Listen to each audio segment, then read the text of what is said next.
ભૂપેન્દ્ર પટેલના નેતૃત્વવાળી સરકારનું આજે નવું મંત્રીમંડળ બન્યું. મહાત્મા મંદિરમાં યોજાયેલા કાર્યક્રમમાં નાયબ મુખ્યમંત્રી હર્ષ સંઘવી તથા નવા 5 કેબિનેટ મંત્રીઓએ શપથ લીધા. સાથે જ 3 રાજ્યકક્ષાના સ્વતંત્ર પ્રભારના અને 12 રાજ્યમંત્રીઓએ પણ હોદ્દા અને ગોપનીયતાના શપથ લીધા. ભાજપના રાષ્ટ્રીય અધ્યક્ષ જેપી નડ્ડા, કેન્દ્રીય જળશક્તિ મંત્રી CR પાટીલ સહિત અનેક નેતાઓ, ભાજપના તમામ ધારાસભ્યો અને અધિકારીઓ તેમજ સંતો મહંતોની ઉપસ્થિતિમાં વિજય મુહૂર્તમાં શપથવિધિ સંપન્ન થઈ. જોકે દાદાની સરકારના અગાઉના 16 મંત્રી પૈકીના 10 મંત્રીઓને પડતા મુકાયા અને કનુભાઈ દેસાઈ, ઋષિકેશ પટેલ, કુંવરજી બાવળિયા, પરસોત્તમ સોલંકીને યથાવત રખાયા. તો હર્ષ સંઘવી અને પ્રફુલ્લ પાનસેરિયાને પ્રમોશન અપાયું. જીતુ વાઘાણી, નરેશ પટેલ, અર્જુન મોઢવાડિયા, પ્રદ્યુમન વાજા અને રમણ સોલંકીને કેબિનેટ મંત્રી તરીકે શપથ અપાયા. તો ઈશ્વરસિંહ પટેલ, પ્રફુલ્લ પાનસેરિયા અને મનીષા વકીલને રાજ્ય કક્ષાના સ્વતંત્ર પ્રભારના મંત્રી તરીકેના શપથ લેવડાવવામાં આવ્યા. કાંતિલાલ અમૃતિયા, રમેશ કટારા, દર્શના વાઘેલા, કૌશિક વેકરિયા, પ્રવીણ માળી, જયરામ ગામિત, ત્રિકમ છાંગા, કમલેશ પટેલ, સંજયસિંહ મહિડા, PC બરંડા, સ્વરૂપજી ઠાકોર અને રીવાબા જાડેજાને રાજ્યકક્ષાના મંત્રી તરીકે દાદાના મંત્રીમંડળમાં સામેલ કરાયા. હું હર્ષ રમેશકુમાર સંઘવી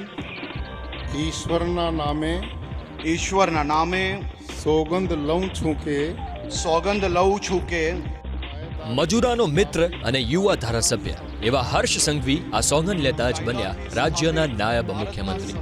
સૌથી ઓછી વયે ધારાસભ્ય બન્યા, સૌથી ઓછી વયે ગૃહ રાજ્યમંત્રી પણ થયા અને હવે અત્યાર સુધીના ઇતિહાસમાં સૌથી ઓછી વયે સંઘવીને ગુજરાત જેવા ઉન્નત પ્રદેશના નાયબ મુખ્યમંત્રી બનવાનું સૌભાગ્ય પ્રાપ્ત થયું. 2012માં પહેલીવાર ધારાસભ્ય બન્યા બાદ સંઘવીની આ વિધાનસભામાં ત્રીજી ટર્મ છે.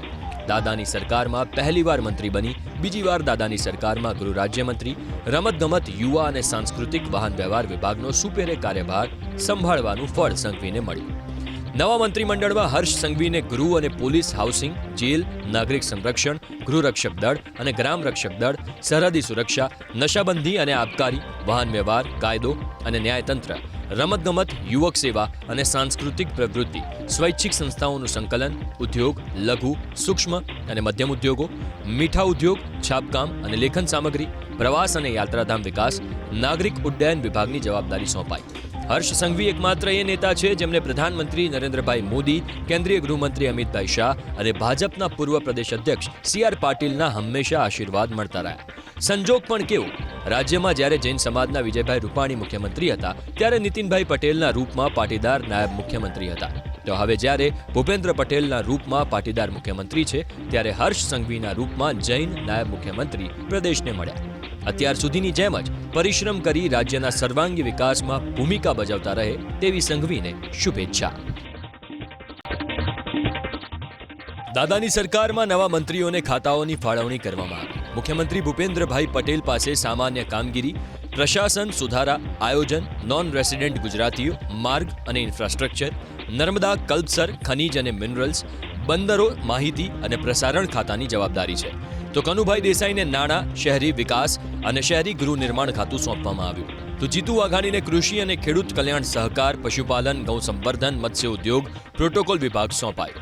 ઋષિકેશ પટેલને ઉર્જા અને પેટ્રોકેમિકલ્સ, પંચાયત અને ગ્રામ ગૃહ નિર્માણ, વૈધાનિક અને સંસદીય બાબતોના મંત્રી બનાવાયા. કુંવરજી બાવળિયાને શ્રમ, કૌશલ્ય વિકાસ અને રોજગાર, ગ્રામ વિકાસ મંત્રી બનાવાયા. નરેશ પટેલને આદિજાતિ વિકાસ, કુટીર, ખાદી અને ગ્રામ ઉદ્યોગ વિભાગ સોંપાયો. અર્જુન મોઢવાડિયાને વન અને પર્યાવરણ, ક્લાઇમેટ ચેન્જ, વિજ્ઞાન અને પ્રૌદ્યોગિક વિભાગ સોંપાયો. તો ડોક્ટર પ્રદ્યુમન વાજાને સામાજિક ન્યાય અને અધિકારીતા, પ્રાથમિક, માધ્યમિક અને પ્રૌઢ શિક્ષણ અને ઉચ્ચ અને તાંત્રિક શિક્ષણ વિભાગ સોંપાયો. રમણ સોલંકીને અન્ન, નાગરિક પુરવઠા અને ગ્રાહક સુરક્ષા વિભાગ ફાળવાયો. રાજ્યકક્ષાના મંત્રીઓની વાત કરીએ તો ઈશ્વરસિંહ પટેલને જળ સંપત્તિ, પાણી પુરવઠા વિભાગનો સ્વતંત્ર હવાલો સોંપાયો. તો પ્રફુલ્લ પાનસેરિયાને આરોગ્ય, પરિવાર કલ્યાણ, તબીબી શિક્ષણનો સ્વતંત્ર હવાલો સોંપાયો. ડોક્ટર મનીષા વકીલને મહિલા અને બાળ કલ્યાણ, સામાજિક ન્યાય અને અધિકારીતા વિભાગનો સ્વતંત્ર હવાલો સોંપાયો. તો પરસોત્તમ સોલંકીને મત્સ્ય ઉદ્યોગ અને કાંતિલાલ અમૃતિયાને શ્રમ, કૌશલ્ય વિકાસ અને રોજગાર વિભાગના રાજ્યકક્ષાના મંત્રી બનાવાયા. રમેશ કટારાને કૃષિ અને ખેડૂત કલ્યાણ, સહકાર, પશુપાલન, ગૌ સંવર્ધન વિભાગ, તો દર્શનાબેન વાઘેલાને શહેરી વિકાસ અને શહેરી ગૃહ નિર્માણ વિભાગના રાજ્યકક્ષાના મંત્રી બનાવાયા. કૌશિક વેકરિયાને કાયદો અને ન્યાયતંત્ર, ઉર્જા અને પેટ્રોકેમિકલ્સ, વૈધાનિક અને સંસદીય બાબતોના મંત્રી બનાવાયા. પ્રવીણ માળીને વન અને પર્યાવરણ, ક્લાઇમેટ ચેન્જ, વાહન વ્યવહાર વિભાગના રાજ્યકક્ષાના મંત્રી બનાવાયા. જયરામ ગામિતને રમતગમત, યુવા સેવા અને સાંસ્કૃતિક પ્રવૃત્તિઓ, સ્વૈચ્છિક સંસ્થાઓનું સંકલન, ઉદ્યોગ, લઘુ, સૂક્ષ્મ અને મધ્યમ ઉદ્યોગ, મીઠા ઉદ્યોગ, છાપકામ અને લેખન સામગ્રી, પ્રવાસન અને યાત્રાધામ વિકાસ, નાગરિક ઉડ્ડયન વિભાગના રાજ્યકક્ષાના મંત્રી બનાવાયા. ત્રિકમ છાંગાને ઉચ્ચ અને તાંત્રિક શિક્ષણ વિભાગના, તો કમલેશ પટેલને નાણાં, પોલીસ હાઉસિંગ, જેલ, નાગરિક સંરક્ષણ, ગૃહરક્ષક દળ અને ગ્રામ રક્ષક દળ, સરહદી સુરક્ષા અને નશાબંધી અને આબકારી વિભાગના રાજ્યકક્ષાના મંત્રી બનાવાયા. સંજયસિંહ મહિડાને મહેસૂલ અને આપત્તિ વ્યવસ્થાપન, પંચાયત અને ગ્રામ ગૃહ નિર્માણ, ગ્રામ વિકાસ વિભાગના રાજ્યકક્ષાના મંત્રી બનાવાયા. પૂનમચંદ બરંડાને આદિજાતિ વિકાસ, અન્ન અને નાગરિક પુરવઠા, ગ્રાહકોની બાબતોના રાજ્યકક્ષાના મંત્રી બનાવાયા. તો સ્વરૂપજી ઠાકોરને ખાદી, કુટીર, ગ્રામ ઉદ્યોગ વિભાગ અને રીવાબા જાડેજાને પ્રાથમિક, માધ્યમિક અને પ્રૌઢ શિક્ષણ વિભાગના રાજ્યકક્ષાના મંત્રી બનાવાયા. મુખ્યમંત્રી ભૂપેન્દ્ર પટેલની સરકારના નવા મંત્રીમંડળમાં કેટલાક જૂના મંત્રીઓને યથાવત રખાયા, તો કેટલાક મંત્રીઓને બાદબાકી પણ કરવામાં આવી. હર્ષ સંઘવી, ઋષિકેશ પટેલ, કુંવરજી બાવળિયા, કનુભાઈ દેસાઈ, પ્રફુલ્લ પાનસેરિયા અને પુરુષોત્તમ સોલંકીને દાદાની સરકારના મંત્રીમંડળમાં યથાવત રાખવામાં આવ્યા છે. જ્યારે કૌભાંડમાં જેમના પુત્રોની સંડોવણી ખુલી તેવા બચુ ખાબડ, ભીખુસિંહ પરમાર, મુકેશ પટેલને નવા મંત્રીમંડળમાંથી બાકાત કરવામાં આવ્યા છે. ભાનુબેન બાબરિયા, જગદીશ વિશ્વકર્મા, રાઘવજી પટેલ, કુંવરજી હળપતિને પણ પડતા મૂકવામાં આવ્યા છે. જ્યારે બળવંતસિંહ રાજપૂત, મુળુભાઈ બેરા અને કુબેર ડિંડોરને પણ નવા મંત્રીમંડળમાં સ્થાન આપવામાં આવ્યું નથી. બનાસકાંઠા રાજ્યના છેવાડાનો જિલ્લો. જો કે હવે 2 જિલ્લામાં ભલે વિભાજિત થયો હોય, પરંતુ લાંબા સમય બાદ રાજકીય રીતે સૂકાભટ એવા આ જિલ્લાને રાજકીય લીલોતરી જોવા મળી. ડીસાના ધારાસભ્ય પ્રવીણ માળી અને હાલમાં જ વાવ બેઠકથી પેટા ચૂંટણી જીતેલા સ્વરૂપજી ઠાકોરના રૂપમાં 2 પ્રતિનિધિઓ રાજ્ય સરકારમાં આજે મંત્રી બન્યા. જો કે શંકર ચૌધરીના રૂપમાં આ જ જિલ્લાના પ્રતિનિધિ વિધાનસભાના અધ્યક્ષ પણ છે. આટલું ઓછું હોય તેમ રાજ્યના નાયબ મુખ્યમંત્રી હર્ષ સંઘવી ભલે સુરતના રહેવાસી હોય, પરંતુ તેમનું વતન તો બનાસકાંઠા જ છે. સાથે જ તાજેતરમાં જ શાસક પક્ષ ભાજપના પ્રદેશ અધ્યક્ષ બનેલા જગદીશ વિશ્વકર્માનું વતન પણ બનાસકાંઠા જિલ્લો છે. કુલ મળીને લોકસભાની બેઠક 2024માં ભાજપે ગુમાવી, પણ હવે જનપ્રતિનિધિત્વ અને સરકારમાં હિસ્સેદારી વધારી 2027 જ નહીં, પરંતુ 2029 લોકસભામાં અહીંથી કમળ ખીલવવાની ભાજપે તૈયારી કરી લીધી છે. દાદાની સરકારના નવા મંત્રીમંડળમાં રાજ્યના તમામ ઝોનને આવરી લેવામાં આવ્યા. ઝોન મુજબ વાત કરીએ તો કચ્છ સૌરાષ્ટ્ર ઝોનમાંથી સૌથી વધુ 9 ધારાસભ્યોને મંત્રી તરીકેનું પ્રમોશન આપવામાં આવ્યું.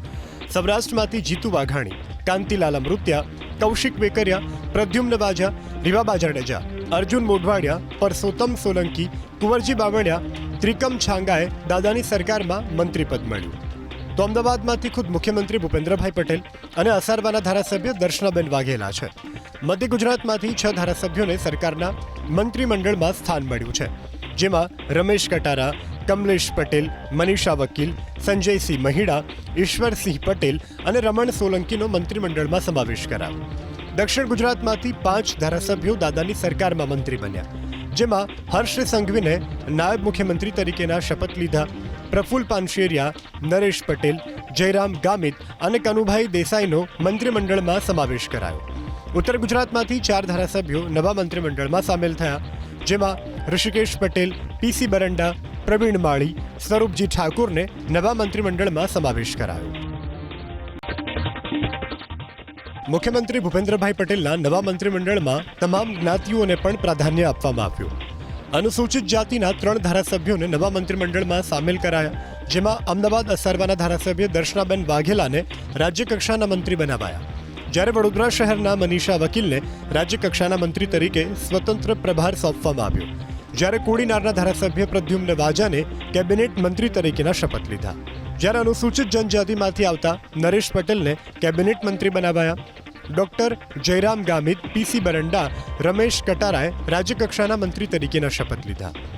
પાટીદાર સમાજમાંથી ઋષિકેશ પટેલ ને જીતુભાઈ વાઘાણીને કેબિનેટ મંત્રી બનાવાયા તો પ્રફુલ્લ પાનસેરિયાને રાજ્યકક્ષાના મંત્રી તરીકેનો સ્વતંત્ર પ્રભાર સોંપવામાં આવ્યો, જ્યારે કાંતિલાલ અમૃત્યા, કૌશિક વેકરિયા અને કમલેશ પટેલ રાજ્યકક્ષાના મંત્રી તરીકેના શપથ ગ્રહણ કર્યા. ક્ષત્રિય સમાજમાંથી જામનગર ઉત્તરના ધારાસભ્ય રીવાબા જાડેજાને રાજ્યકક્ષાના મંત્રી બનાવાયા, જ્યારે મહુધાના ધારાસભ્ય સંજયસિંહ મહિડાને રાજ્યકક્ષાના મંત્રી તરીકે શપથ ગ્રહણ કર્યા. દાદાની સરકારના નવા મંત્રીમંડળમાં ઓબીસી સમાજનું પણ પ્રભુત્વ જોવા મળ્યું. પોરબંદરના ધારાસભ્ય અર્જુન મોઢવાડિયા, જસદણના ધારાસભ્ય કુંવરજી બાવળિયા, આણંદ બોરસદના ધારાસભ્ય રમણ સોલંકીને કેબિનેટ મંત્રી બનાવાયા. ઈશ્વરસિંહ પટેલને રાજ્યકક્ષાના મંત્રી તરીકે સ્વતંત્ર પ્રભાર સોંપવામાં આવ્યો, જ્યારે પરસોત્તમ સોલંકી, પ્રવીણ માળી, સ્વરૂપજી ઠાકોર, ત્રિકમ છાંગાને રાજ્યકક્ષાના મંત્રી બનાવાયા.